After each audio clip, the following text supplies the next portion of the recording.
हमें।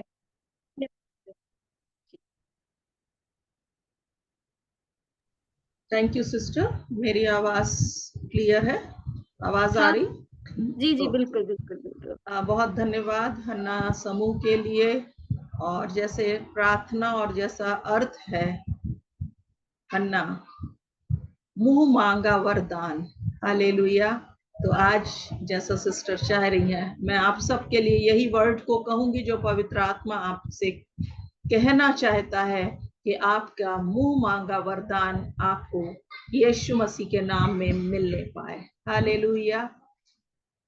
जैसा आज का वचन पढ़ा गया है, और हबक्कुक के बारे में पिछले समय एक सेमिनार में मैंने उसकी स्टडी की, और मैं चाह रही थी कि मेरे अन्य बहनों के साथ भी बहुत शॉर्ट में उस बात को ले लूं, क्योंकि स्टडी तो काफी बड़ी है, लेकिन परमेश्वर ये चाहता है कि हम जो समूह चलाते हैं, अलग अलग हमारे बहुत से समूह चल रहे हैं ना। हम लोगों का दबोरा समूह है, आपका हन्ना ग्रुप है, विमेंस ग्रुप है, ऐसे बहुत सारे। तो महिलाओं को परमेश्वर ने विशेष दर्जा दिया है और विशेष स्थान में रखा है, और आज हम अपने उस स्थान का, हम अपने समूह में हम क्या कर रहे हैं, परमेश्वर हमारा मार्गदर्शन करे। यहाँ पर जो एक छोटा नबी बोलते हैं हबक्कुक, जिसके नाम का अर्थ है आलिंगन करना, और वो परमेश्वर से के द्वारा चुना हुआ भविष्यवक्ता है। वो समय की जो परिस्थितियां हैं वो बहुत विपरीत हैं, और उनमें को यदि हम पहले अध्याय में आप पढ़ेंगे तो वो बार बार प्रश्न करता है। दो चार बात पे हम एक हिस्ट्री के रूप में, भूमिका के रूप में मैं बोलना चाहूंगी। वो बोलता है उपद्रव उपद्रव, बोलता है मैं कब तक तेरी दुहाई दूंगा। इतने ढेर सारे प्रश्न करता है कि बार बार वो कब क्यों, एक व्याकुलता उसको दिखाई देती है। और वो यहूदा के लोगों के विषय में उस समय बंधुआई से पहले की, बाबुल की बंधुआई के पहले की बात को के समय में परमेश्वर ने उसको उस स्थान में खड़ा किया, और वो प्रश्न करता है कि क्यों चुप है परमेश्वर, आप क्यों नहीं बोल रहे हो। दो प्रश्नों को यहाँ पर खास तौर से उस नबी ने करा, क्योंकि बहुत सी ऐसी बातें हैं जो प्रभु के लोग भी होने के बाद हमारे अंदर भी कब क्यों क्या, है ना, ऐसे प्रश्न उठते हैं। और इस परिस्थिति में जब वो परमेश्वर की सुनता भी है और परमेश्वर से पूछता है, तो परमेश्वर बड़ा अजीब सा जवाब देता है। आप उसको स्टडी करेंगे, और जब विपरीत परिस्थितियां हैं, परेशानियां हैं, और यहूदा तो चुना हुआ गोत्र का है, वो राजा, तो परमेश्वर को फेवर करना चाहिए, लेकिन वहां तो विपरीत। और वो बोलता मैं एक और क्रूर लोगों को खड़ा करूंगा, और वो झपट्टा मारते ही उनको, उन लोगों को नाश कर देंगे, और उनके साथ में युद्ध और उनका उपहास करेंगे। ये बहुत शॉर्ट में मैं आपके सामने इस बात को रख रही हूँ कि ये परिस्थितियां हैं, और कहीं ना कहीं आज मेरे और आपके भी साथ में या इर्द गिर्द या हमारे देश में ये परिस्थितियां हैं। और यही विचार आप प्रार्थना करने वाले योद्धाओं के अंदर भी आता है कि आखिर परमेश्वर क्यों करता है। फिर उसी के पहले अध्याय के 12वीं आयत से वो फिर से एक और प्रश्न करता, और वो प्रश्न शिकायत के रूप में रहती है। और वो बोलता है तू कब तक न्याय नहीं करेगा, तू तो बुराई देख ही नहीं सकता है, विश्वासघात नहीं करता है, बहुत अच्छा है सब, दुष्ट जब दुष्ट निर्दोष को निगल जाता है तब तू क्यों चुप है। तू क्यों मनुष्यों को समुद्र की मछलियों के समान, उन रेंगने वाले जंतुओं के समान बनाता है, सब मनुष्यों को बंसी से पकड़कर उठा लेता है। तो ये क्यों क्यों प्रश्न, ये शिकवा और शिकायत, और मैं ये कहूंगी कि कहीं ना कहीं वो शिकायत आपके अंदर भी होगी। कई बार ऐसा होता है, प्रार्थना करने वाले लोग, प्रचार करने वाले लोग, सुसमाचार सुनाने वाले लोग भी अपने जिंदगी में हारने से लगते हैं। पर परमेश्वर ने ये परिस्थितियां, कुछ ना कुछ जो विपरीत परिस्थितियां होती हैं, मुझको और आपको इसलिए चुना कि हम इन परिस्थितियों में प्रभु की इच्छा को जाने सही रूप से और समझें, और उन परिस्थितियों में परमेश्वर मुझको और आपको सिखाए। और यदि हम सीखना चाहते हैं, यदि हम प्रभु की सुनना चाहेंगे, यदि हम प्रभु को देखना चाहते हैं, तो आइए हम दूसरे अध्याय में आते हैं, और वहां पर बोलता है कि परमेश्वर का ही उत्तर है, और मैं अपने पहरे पर खड़ा रहूंगा और गुम्मट पर चढ़कर ठहरा रहूंगा और ताकता रहूंगा कि मुझसे वह क्या कहेगा। मैं अपने दिए हुए उलाहना के विषय क्या उत्तर दूं। हम थोड़ी देर इस पद पर मनन करेंगे। उस परिस्थितियों में जहां विपरीत बातें हैं, जहां शिकवा शिकायत है, और हम चाहते भी हैं कि परमेश्वर हमसे बातचीत करे, और उसमें आज हबक्कुक की जगह शायद आप होंगे, आपका समूह है, मेरा समूह है, हम बहने हैं, प्रार्थना योद्धा लोग हैं, प्रभु के भक्त लोग हैं, चुने हुए लोग हैं। और इसमें क्या आज आप ये कह सकते हैं कि मैं अपने पहरे पर खड़ा रहूंगा? आप सोचिए कि ये कार्य क्यों मिला, क्या करना है? पहरा देना मतलब जागते रहना, पहरा देना मतलब चौकीदारी करना। क्या हम चौकीदार हैं? हाँ, परमेश्वर ने हमको इस संसार में जरूर भेजा है कि हम प्रार्थना करें, लेकिन वो क्या बोलता? जागते और प्रार्थना करते। यदि हम अलर्ट नहीं रहेंगे तो हम कैसे पहरा दे सकते हैं? और वो अलर्टनेस किस बात के लिए है? पहरा कहाँ? आज हम देश के सैनिकों को यदि देखें तो वो दिन और रात, जब कभी कभी वीडियोस को देखते हैं कि बहुत अधिक ठंड पड़ रही है और बर्फ में भी वो लोग उन चोटियों पर खड़े होकर के, उनके पास बहुत सीमित सामग्री रहती है, बहुत सिलेंडर, ऑक्सीजन की भी कमी होती है, लेकिन कहने का मतलब वो दुख और तकलीफ उठा करके भी देश के लिए, उसकी सुरक्षा के लिए दुश्मन पर नजर रखते हैं। हालेलुया। आज प्रभु ने आपको और मुझको वही चौकीदारी करने के लिए बुलाया है। आज परमेश्वर मुझसे और आपसे यही कहता है कि मुझे और आपको अलर्ट रहने की जरूरत है, जागृत रहने की जरूरत है, कष्ट उठाने की जरूरत है। आपका उद्देश्य परमेश्वर के उद्देश्य में मिलना चाहिए। मैं अपने लिए सेवकाई नहीं करती, मैं किसी को दिखाने के लिए, किसी रिपोर्ट को भरने के लिए, बोलने के लिए सेवकाई नहीं करती, लेकिन मेरी बुलाहट मेरे परमेश्वर से है, और उसने मुझे चुना है, और उसने मुझे अपने एक काम दिया है इस दाग की बारी में रखकर कि मैं चौकीदारी करूं, मैं अपने देश में उस स्थान पर खड़ा रहूं। और खड़े रहने के लिए क्या चाहिए? पर हमारे पैरों में नया बल चाहिए।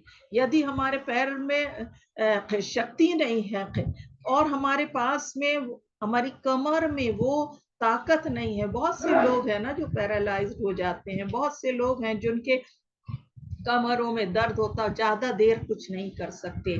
आज परमेश्वर ये बोलता, सत्य से अपनी कमर को कस लीजिए, और मैं और आप उस स्थान में उस बल को धारण कर लीजिए जहां आप कमजोर हो रहे हैं। वही कमजोरी में परमेश्वर की सामर्थ सिद्ध होगी, और जब जब हम निर्बल होते हैं तब तब हम बलवान होते हैं। यह हमारा उपयोग खड़े होने में हमारा पैर होते हैं।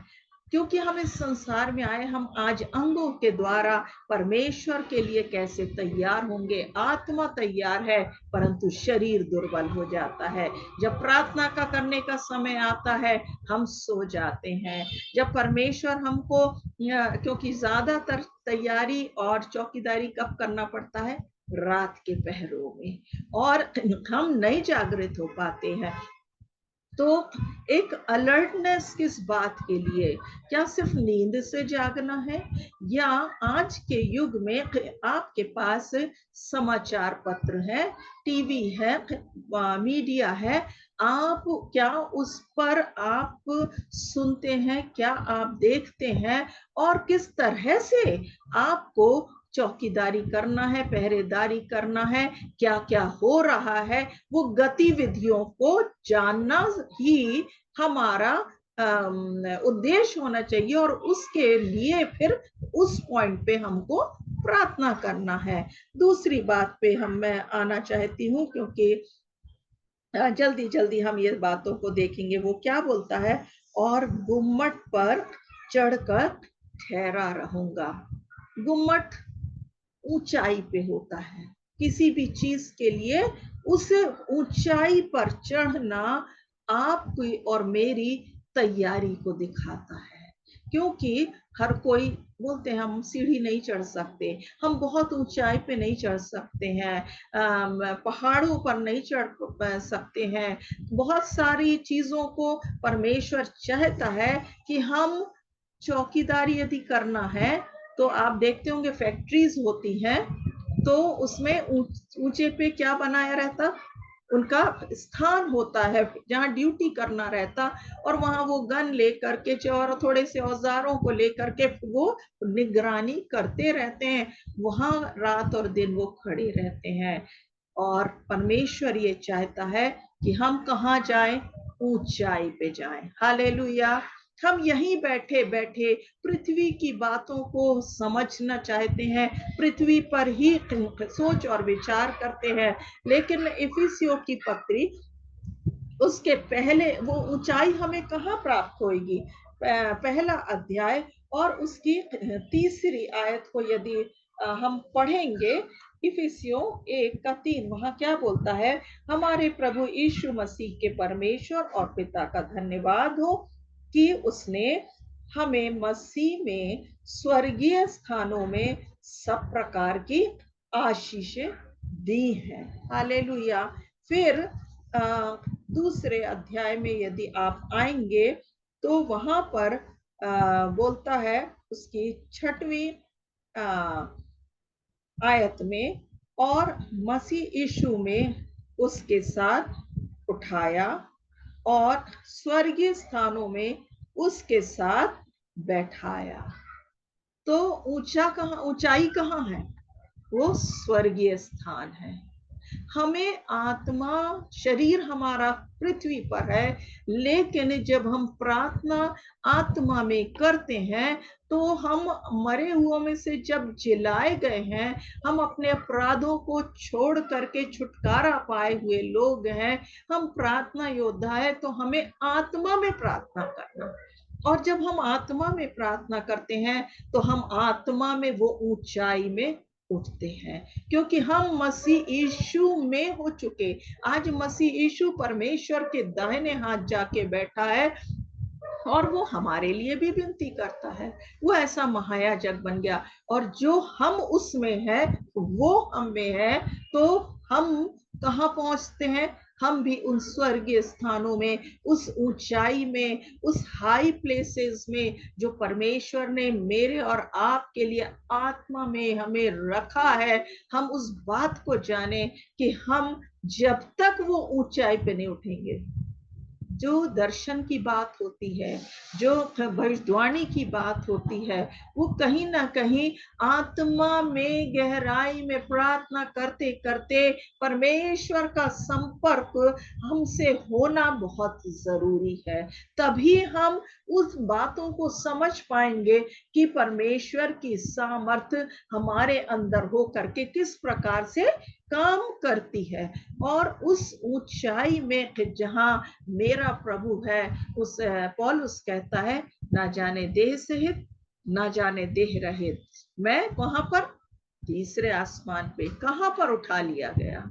ये एक्सपीरियंस से प्रभु के लोगों में ये आत्मिक बात की जरूरत है कि हम गुम्मट पे चढ़ने के लिए, ऊंचाई पर चढ़ने के लिए, कहने का मतलब यह है आत्मा में ऊंचे उठने के लिए, आत्मा में आगे होने के लिए हमारी कोशिश हमेशा होना चाहिए। और जब हम उस ऊंचे पे चढ़ते, आप पहाड़ों पर गए होगे, जब पहाड़ पे चढ़ जाते हो, घूमने गए होगे मसूरी और दूसरे पहाड़ी स्थानों में, तब वहां से आप पृथ्वी को देखते हो, अपने शहर को देखते हो, तो हर चीजें कैसी दिखाई देती, छोटी दिखाई देती हैं। और हम उसमें उसका आनंद लेते हैं।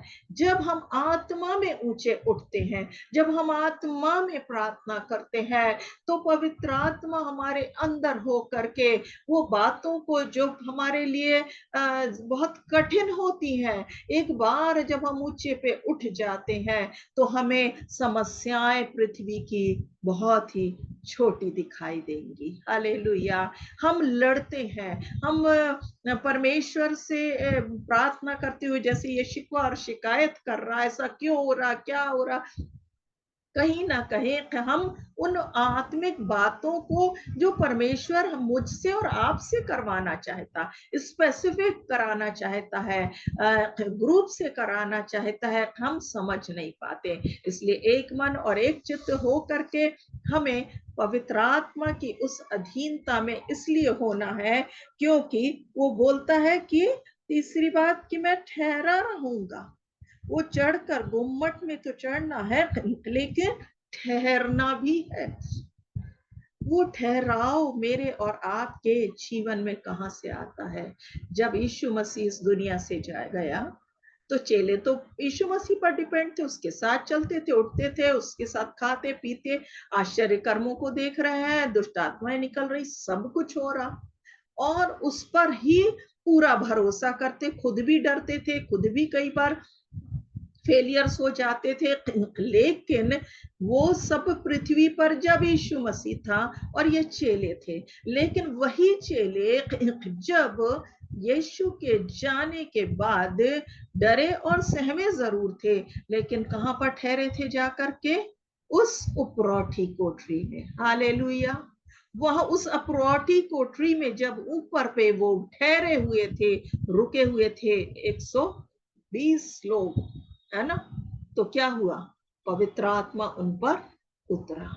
वही डरपोक पतरस जो थोड़े समय पहले मृत्यु के समय बोल रहा था मैं यीशु को नहीं जानता हूं, वो कौन है, और मुकर रहा था, और वो सब बातों को बड़ा डरते हुए वो अलग कर रहा था। लेकिन उसी उपरौठी कोठरी में वही पतरस बदल गया, वही चेले बदल गए, क्योंकि ठहरने से पवित्र आत्मा की भरपूरी मिलती है। आत्मा में वो भरपूरी ठहराव को लेकर के आती है, और हम उस बात को अपने जीवन में एंजॉय करते हैं। क्योंकि परमेश्वर का वचन यशाया 40 और उसके 30 में भी क्या बोलता है? तरुण तो थकते हैं और वे श्रमित भी होते हैं, परंतु जो यहोवा की बाट जोते हैं वो कहाँ? उकाब की नाई उड़ेंगे। उकाब कहाँ उड़ता है? चलेंगे, दौड़ेंगे, श्रमित ना होंगे। वो कहाँ?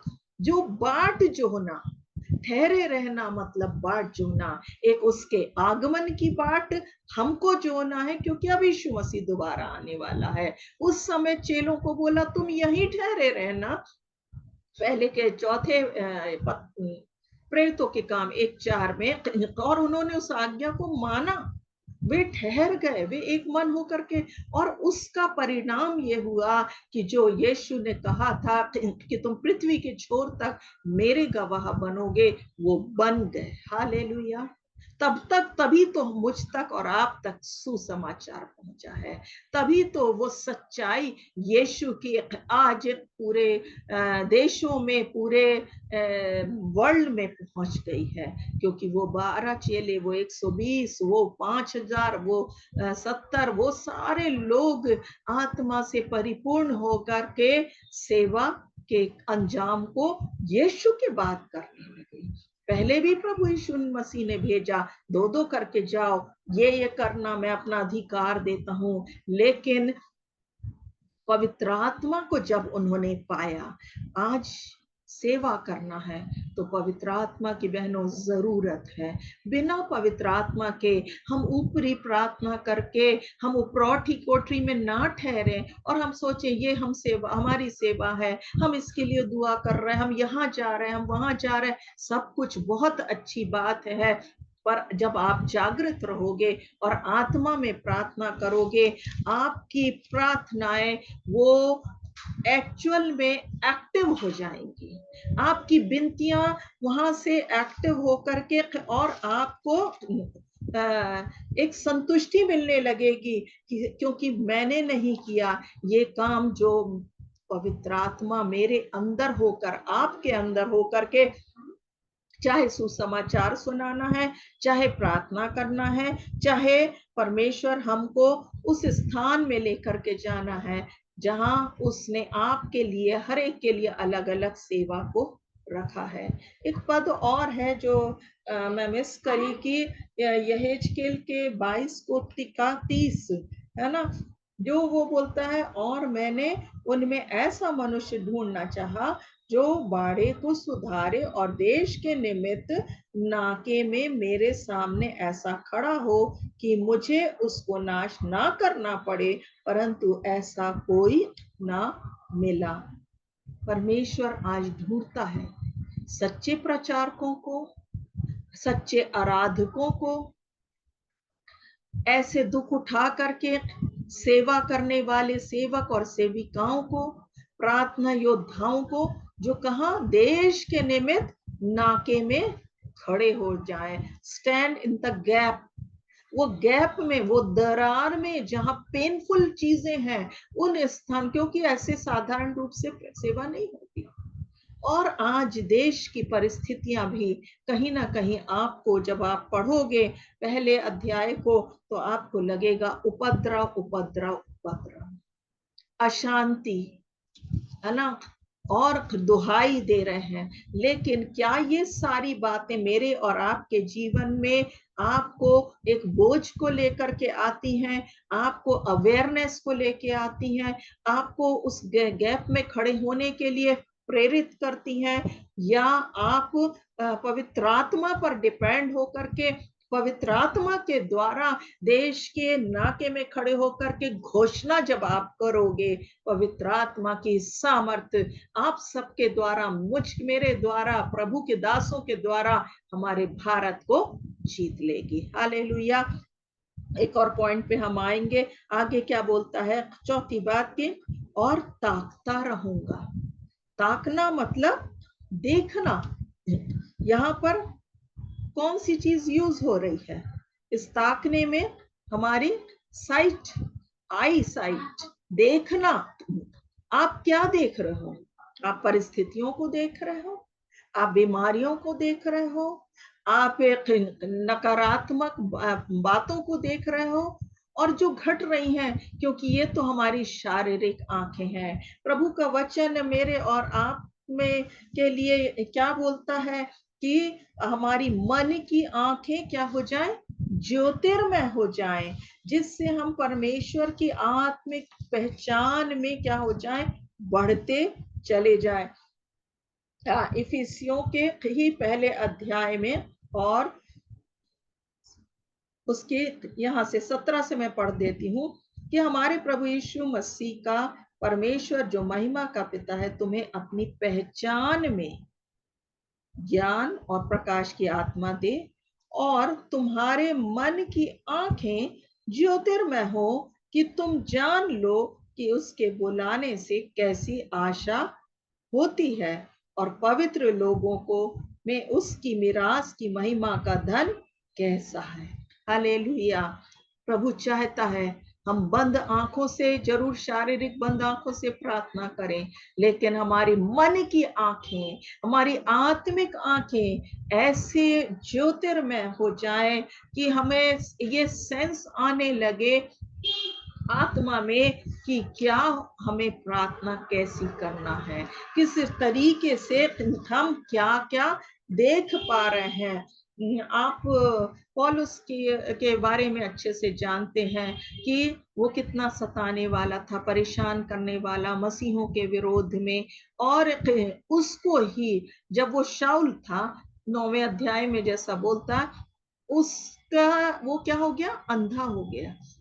और जब रोशनी चमकी प्रभु की, और उस समय से उसको 3 दिन तक वो जब उसके अंधेपन में जब उठा, अनन्या गया वहां जाके प्रार्थना किया, तो बोलता है कि उसकी आंखों से वो छिलके निकले।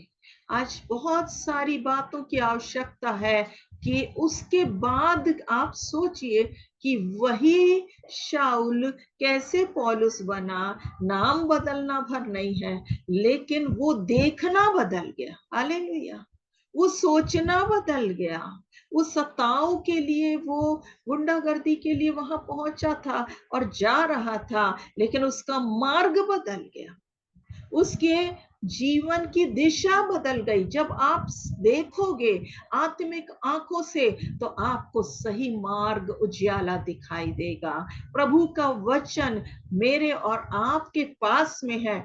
जब हम इसको पढ़ते हैं, हमारे सामने वो हमारे पैरों के लिए उजियाला बन जाता है, दीपक का काम करता है, और परमेश्वर एक नई राह को दिखा देता है।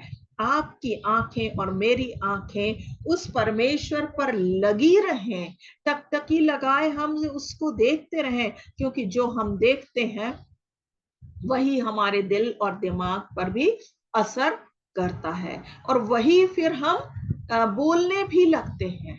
तो आप आत्मा में जागृत होंगे, आप आत्मा की उस ऊंचाई में जाएंगे जहां स्वर्गीय स्थान है, और उस आत्मिक उपरोठी कोठरी में जब एक नए बल को आप लेंगे, आप पवित्र आत्मा है जो हमारी आंखों को, की दृष्टि को, हमारे सोच को, हमारे विचार को, हमारे उद्देश्य को पूर्ण रीति से बदल देता है। हाजिरा के बारे में आप जानते हो, जा रही है, मरुस्थल का स्थान है, बच्चे को ली है, और प्यास के मारे उसका बेटा तड़फ रहा है, और उसके बाद में वो बच्चा कैसे चिल्ला रहा है, वो किस तरह से परमेश्वर के सामने रो रही है। लेकिन जब प्रभु ने काम किया तो उस मरुस्थल में से सोतों को फोड़ दिया। हालेलुया। वही जो दिखाई नहीं दे रहा था, अब कुएं का स्थान बन गया। प्यास बुझाने के लिए, जीवन देने के लिए, हाजिरा के बेटे को बचाने के लिए, आज आपके बेटे को भी बचाने के लिए, आज मेरे बेटे को बचाने के लिए, आज परमेश्वर घराने के बच्चों को बचाने के लिए हमारी आत्मिक आंखों को खोल दे, हमारे सामने के उस उद्देश्य को, लक्ष्य को जो मैं और आप लेके चल रहे हैं। सिस्टर रोज के बेटी के लिए लोगों ने प्रार्थनाएं करी, हम उन्हें नहीं जानते, हमने नहीं देखा, लेकिन एक क्रिटिकल स्थिति में भी ये ताकना वही बात है कि संकट के समय में मेरी सहायता कहां से आएगी। मेरी सहायता यहोवा की ओर से आती है। मेरे सहायता मैं अपनी आंखें पर्वतों की ओर लगाते हूँ। क्यों लगाया गया? डॉक्टर कुछ बोल रहे हैं, लेकिन परमेश्वर की आत्मा ने वही उपरोटी कोठरी में जो सुन करके, जो परमेश्वर ने काम किया, उस बच्चे में अपनी जान को फूंक दिया, दिशा को बदल देता है और परिस्थितियों को बदल देता है। सोच को बदल देता, उद्देश्य को बदल देता है, और हम अपने आंखों के धुंधलेपन से बाहर आ जाते हैं। आज आत्मा में पवित्र आत्मा आपसे यही कहना चाहता कि आप हर परिस्थिति में प्रभु पर भरोसा करें, उसको ताकते रहें, उसको देखते रहें, निराश और दुखी ना हो। लेकिन इस देश के लिए आप नाके में खड़े हो, जो दूसरों की खेती सींचता है उसकी खेती आप परमेश्वर सींचेगा।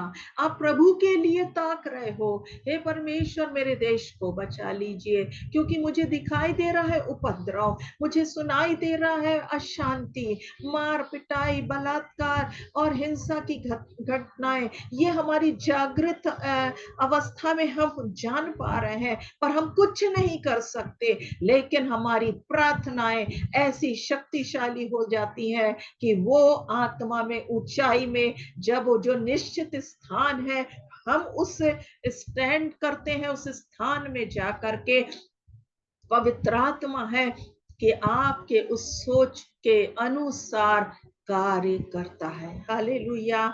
जक्कई का उदाहरण आप जानते हैं, उसका जीवन बदल गया। यीशु उस रास्ते से गया, उसने वो आंखों को अपनी ऊपर देखा। आज खोए हुओं को ढूंढने और उनका उद्धार करने के लिए यीशु आया है।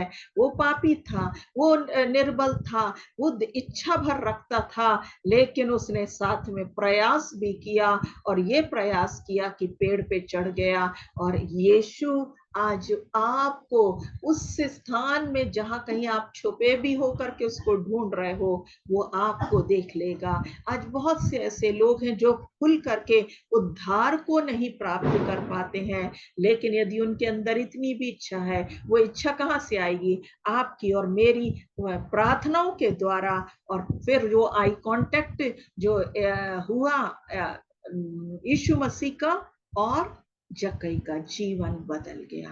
आज परमेश्वर चाहता है कि ऐसे बहुत से भटके हुओं को आपकी और मेरी प्रार्थनाएं बचा ले।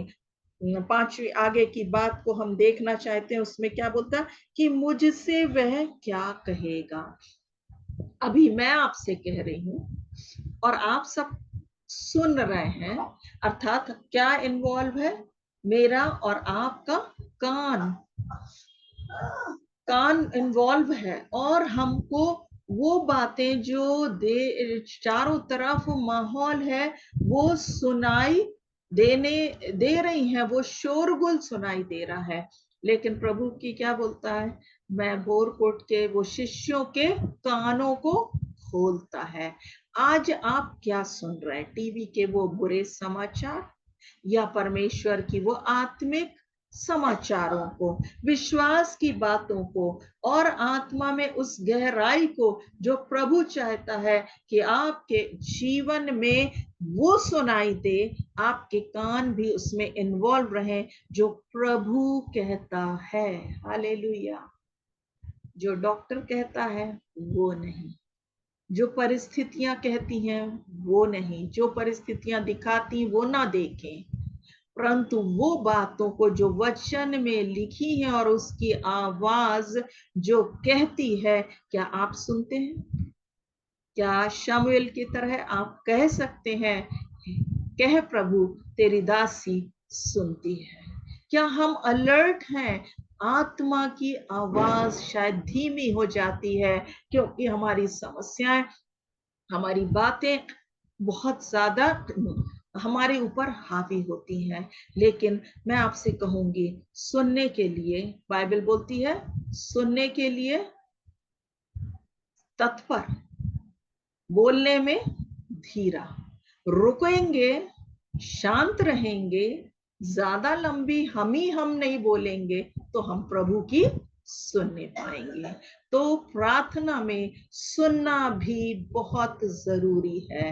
जागृत भी रहना है, खड़े भी होना है, आत्मा में ऊंचे भी उठना है, परमेश्वर की ओर ताकना है, और उसके साथ प्रभु की आवाज को सुनना, क्योंकि उसका मार्गदर्शन ही हमारे जीवनों में वो बातों को लाता है। कई बार आपको अनुभव होगा, मुझे भी है, जब आप बहुत सारी समस्याओं से घिरे रहते और आपको समझ नहीं आता करना क्या है, मन नहीं लगता, लेकिन यदि आप थोड़ी देर खामोश होकर के बैठिए, एक फुसफुसाहट, एक पवित्र आत्मा की छोटी सी धीमी आवाज अवश्य ही आपको के कानों में पड़ेगी और आपको मार्गदर्शन मिल जाएगा। हालेलुया। ये मेरा अनुभव है और आप में से बहुतों का ये अनुभव हो सकता है। एक और बात उसी में जो बोलता है लास्ट पॉइंट, कि मैं अपने दिए हुए उल्हाना के विषय अब क्या उत्तर दूं। अब मैंने बोल तो दिया, बहुत सारी बातों को परमेश्वर के सामने उतावली करके हम बोलते रहते हैं, हमारा मुंह उसमें इन्वॉल्व रहता है ना। और वो बोलता है कि मैं तो तुम्हारे मुंह के फलों का सृजनहार हूं। तो जो कुछ हम बोल जाते हैं उतावली में, कहीं ना कहीं वो क्रिएट होता है। कई बार हम ही प्रॉब्लम्स को क्रिएट कर देते, क्योंकि हम अपनी इच्छा को ला करके अपने तरीके से डील करना चाहते हैं। लेकिन इस परिस्थिति में हमें सुनना है कि परमेश्वर इस उल्हाना के विषय में, अब प्रभु आप क्या कहना चाहते हो, आप क्या समझाना चाहते हो, और अब मुझे क्या कहना है, इसलिए सावधान रहना है। बहुत सी बातों को हम उलझुल कह जाते हैं और जल्दबाजी में, और कई बातें हमारे लाभ की भी नहीं है। जो जो बातें सत्य हैं, जो जो बातें उचित हैं, जो जो सद्गुण और प्रशंसा की बातें हैं, उन्हीं पर ध्यान करो और उन्हीं को हमें प्रचार में बोलना है, उन्हीं को पर हमको घोषणा करना है। और आज हमें क्या बोलना है, ये हमारे पास जो परमेश्वर का वचन है, प्रतिज्ञाएं हैं, प्रभु ने प्रॉमिसेस की हैं, जो उसने कह दिया वो हो गया। आज हम जो कहेंगे वो हो जाएगा। आज आप जैसा अंगीकार करोगे, यीशु को प्रभु जान करके अंगीकार करके ही हम उस पर विश्वास करके उसके बेटे और बेटियां बने हैं। लेकिन उसके साथ में आज आपके मुंह से निकलने वाले हर शब्द, हर बातों को भी मेरा परमेश्वर ध्यान से सुनता है। और इन परिस्थितियों में जो विपरीत भी है, दाऊद की बात को यदि आप ले लीजिए एक उदाहरण के रूप में, कि दाऊद का जो शमूएल में और उसमें है कि वो खाना देने गया, और जब उसको चुना गया कि भाई इस फलिश्ती से लड़ना है, तो आप देखना कि वो लड़ने पहले नहीं गया, उसने वो ड्रेस भी नहीं पहले पहनी, लेकिन उसने जस्ट एक अंदर से संकल्प लेकर के वो समझ गया स्पिरिचुअली, आत्मिक रूप से, और क्या उसने बोला, अब मैं सेनाओं के यहोवा के नाम से इस पर विजय को प्राप्त करूं। और उसके बाद के चैप्टर में है, तब उसने, राजा ने उसको वस्त्र पहनाए, फिर उसने उसको निकाल दिया। पर जब उसने वो पत्थरों को लेकर के आगे बढ़ा और उसने बोला वही चीज कि मैं आज सेनाओं के यहोवा के नाम से मैं इस गोलियत को धड़ से अलग, उसी की तलवार से। तो पवित्र आत्मा आज मुझको और आपको, मेरे अंगों को, अर्थात मैं शरीर में हूं, आप और मैं इस पृथ्वी पर हैं, शरीर शारीरिक अंगों को लेकर के सिखाना चाहता है कि हम परमेश्वर के साथ एक ऐसे संबंध में, एक ऐसे स्थान में, ऐसे आत्मा में चले जाएं जहां वो मुझसे और आपसे उन दर्शन की बातों को कहने पाए। वो दर्शन, वो सपने जो आज पूरे नहीं हुए, क्योंकि कभी देखे लेकिन क्या है, भूल गए, जो आंखों के सामने नहीं रहता। इसके आगे के पद में बोलता ना कि दर्शन की बातें, उसको इंस्ट्रक्शन मिल रहा है कि यहोवा ने मुझसे कहा दर्शन की बातें लिख दे, वह वरन पटियाओं पर साफ साफ लिख दे कि दौड़ते हुए भी वह सहज से पढ़ी जाए। और दर्शन के बाद नियत समय में पूरी होने वाली है, वरन इसके पूरे होने का समय वेग से आता है। इसमें धोखा ना होगा, चाहे इसमें विलंब भी हो तो भी उसकी बाट जोते रहना, क्योंकि वह निश्चय पूरी होगी और उसमें देर ना होगी। प्रभु यीशु मसीह का आगमन निकट है। ये बात शायद वर्षों से सुनते आ रहे, पीढ़ियों से सुनते आ रहे हैं, लेकिन अब वो दर्शन, अब वो बातें बहुत ही शीघ्रता से पूरी होने जा रही है। और उसके पहले आपको और मुझको उस चौकीदारी के द्वारा परमेश्वर और भी कई बातों को सिखाना चाहता है कि हम उस स्थान पर खड़े हो जाएं, हम उन स्थानों पर मध्यस्थता करने लगे, दुहाई देने लगे, प्रार्थना करने लगे कि उन लोगों के लिए जो अभी कई बातों में फंसे हुए हैं, प्रभु में नहीं आ पाए हैं, आत्मिक रूप से सही उद्धारकर्ता को नहीं जान पाए हैं, इवन हम भी कई बातों में कमजोर हैं। लेकिन आज प्रभु कहता, आप फिर से याद करिए कि परमेश्वर ने आपको किस बात के लिए चुना, आपको क्या दर्शन दिया था, आपके लिए क्या भविष्यवाणियां हुई थी, आपके द्वारा परमेश्वर ने शायद पहले बहुत से काम किए हो, लेकिन अब वो समय, नियत समय पे बहुत सी चीजें क्या होने जा रही हैं, पूरी होने जा रही हैं। एक और वचन जल्दी से हम लास्ट में पढ़ लेंगे, यशाया 35:3 से, यशाया 35:3 से। ढीले हाथों को दृढ़ करो और थरथराते हुए घुटनों को स्थिर करो। घबराने वालों से कहो, हियाव बांधो, मत डरो, देखो तुम्हारा परमेश्वर पलटा लेने और प्रतिफल देने को आ रहा है। हाँ, परमेश्वर आकर तुम्हारा उद्धार करेगा। तब अंधों की आंखें खोली जाएंगी, बहरों के कान भी खोले जाएंगे। तब लंगड़ा हरिण की सी चौकड़ियां भरेगा और गूंगे अपनी जीभ से जय जयकार करेंगे, क्योंकि जंगल में जल के सोते फूट निकलेंगे और मरुभूमि में नदियां बहने लगेंगी। मृग तृष्णा ताल बन जाएगी और सूखी भूमि में सोते फूटेंगे, और जिस स्थान में सियार बैठा करते हैं उसमें घास और नरकट और सरकंडे होंगे। उसके आगे है एक सड़क और राजमार्ग के बारे में, प्रतिफल देने के लिए वो शीघ्रता से आ रहा है। वो कौन सा प्रतिफल है? वही प्रतिफल है जो प्रभु ने आपसे कहा, आपने सुना और आपने किया।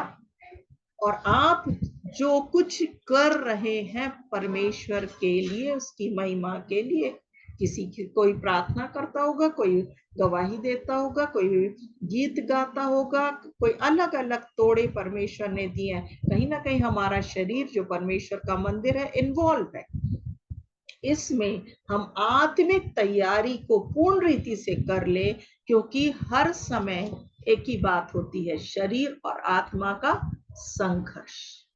विश्वासियों के साथ, प्रार्थना योद्धाओं के साथ सब कुछ अच्छा चल रहा है, बहुत ग्रुप में लोग आ रहे हैं, हम प्रार्थना कर रहे हैं, अचानक से जैसे सिस्टर के जीवन में हुआ, एक तूफान की तरह वो एक्सीडेंट हुआ और सब कुछ 2 मिनट में बिगड़ जाता है। परमेश्वर ने आकाश और पृथ्वी की सृष्टि करी और कहा और वैसा हो गया। आज हमारा जो बेडौल तत्व है 139 में, हम उस बेडौल तत्व के रूप में है, हमारी परिस्थितियां हैं, लेकिन यदि हम उसके ऊपर परमेश्वर के वचन की घोषणा करेंगे, प्रभु को आगे रखते हुए, निश्चय आपकी परिस्थितियां बदल जाएंगी। निश्चय हम उस देश में जो उसने मेरे और आपके लिए एक दर्शन के रूप में रखा, अभी हम पहुंचे तो नहीं है, लेकिन आत्मा में पहुंच गए, परंतु हमको वहां स्वर्गीय वातावरण का एक अनुभव और यीशु के साथ बैठने की जो संगति है, और उस जो प्रभु ने हमारे लिए तैयार किया है, उस स्वर्ग के आनंद को लेने का समय बहुत शीघ्रता से आ रहा है। उसके लिए आत्मा की विजय की आवश्यकता है। आइए अपनी आंखों को बंद करेंगे और प्रभु को हम धन्यवाद देंगे कि परमेश्वर ने मुझको और आपको इस संसार में रखा है कि हम शरीर में भी हैं, परंतु हम उससे बढ़कर प्रभु की आत्मा से परिपूर्ण है। और इन दिनों में पवित्र आत्मा यही बात सिखा रहा, आनंद से परिपूर्ण हो जाइए, आत्मा से परिपूर्ण हो जाइए, विजय को से परिपूर्ण हो जाइए और वचन से परिपूर्ण हो जाइए। और ये चीज की तैयारी यदि हमने कर ली है तो निश्चय हमारा बुलाने वाला, हमारा छुड़ाने वाला आज भी जीवित है और धर्मी जन विश्वास से जीवित होकर के एक दिन फिर से प्रभु के साथ हम वास करने जा रहे हैं। हालेलुया। आइए आंखों को बंद करेंगे। पवित्र आत्मा, प्रभु हम आपका धन्यवाद करते हैं क्योंकि आज हम हबक्कूक के समान अपने देश के लिए मध्यस्थता करने के लिए बैठते हैं, प्रार्थनाएं करते हैं। परिस्थितियां हमारे को कई बार गिराती हैं, लेकिन खुदा हम कहते हैं हम पहरा देंगे, हम खड़े रहेंगे, हम प्रभु जी ऊंचाइयों में चढ़ेंगे क्योंकि पवित्र आत्मा आप हमारे अंदर है, हमारे साथ में है। और आपकी सामर्थ्य के द्वारा जो हमें सामर्थ्य देता उसमें हम सब कुछ कर सकते हैं। किसी प्रकार की बुझापन है बहनों में, या कोई बातें ऐसी हैं जो अभी अधूरी हैं या हम भूल गए, खुदा उस दर्शन की बात को हमें स्मरण दिलाइए और हम आपकी ओर ताकने वाले और विश्वास से आगे बढ़ने वाले बन सकें, ताकि आप जो कहें वो हम सुनने पाए। आप जो सुनना चाहते वही हम सब बहने करने पाए। आप से हम अपने अंगों को धार्मिकता के हथियार के लिए सौंप देते हैं खुदावंदे। और अब मसीह मुझ में जीवित है और मसीह के लिए मैं जीवित हूँ और मसीह की सेवा को मैं करने के लिए परमेश्वर आपकी सहायता को मांगती हूँ, आपका अनुग्रह मांगती हूँ हन्ना ग्रुप की सारी बहनों पर और सारे विश्वासी और प्रार्थना योद्धा लोगों पर, ताकि आपके राजमार्ग में प्रवेश करते हुए प्रभु हम आपके लिए आपके साथ स्वर्ग में जाने वाले बन सके। ऐसी तैयारी हमारी आत्मा में आप करवा दीजिए। धन्यवाद धन्यवाद धन्यवाद इस समय के लिए और हर एक के जीवनों को प्रभु, अपने जीवन को, अपनी निर्बलताओं को एक बार फिर से हम आपके साथ सामने रख देते हैं, क्योंकि आप ही हमारे सृजनहार सामर्थी परमेश्वर हैं। और फिर से हम घोषणा करते हैं कि जो हमें सामर्थ्य देता उसमें मैं और मेरी बहनें सब कुछ करने पाएंगे। धन्यवाद प्रभु, क्योंकि आप हमारे दर्शन को पूरा करने जा रहे हैं। वो दर्शन जो बहनें लेकर के बैठी हैं खुदा, हम सब अलग अलग हैं लेकिन आत्मा में एकता में हम अपने भारत की उन्नति आशीष की घोषणा करते हैं। लोगों के भटकाव को दूर करिए, उनके बहरेपन को दूर करिए, उनके आत्मिक आंखों को खोल दीजिए, आत्मिक कानों को खोल दीजिए कि सच्चे परमेश्वर को पहचाने और प्रभु तेरी राह पर चल करके वो भी स्वर्ग के राज के भागीदार बन जाए, क्योंकि आप पापियों को के बचा करके और उन्हें धर्मी बनाते हैं। आपने हमें बचाया, हमारी बहनों को आशीषित करें, यीशु के नाम से मांगते हैं, आमीन और आमीन। हालेलुया। धन्यवाद धन्यवाद धन्यवाद धन्यवाद, बहुत बहुत धन्यवाद सिस्टर सीमा चार्ल्स जी, आपने इतना सुंदर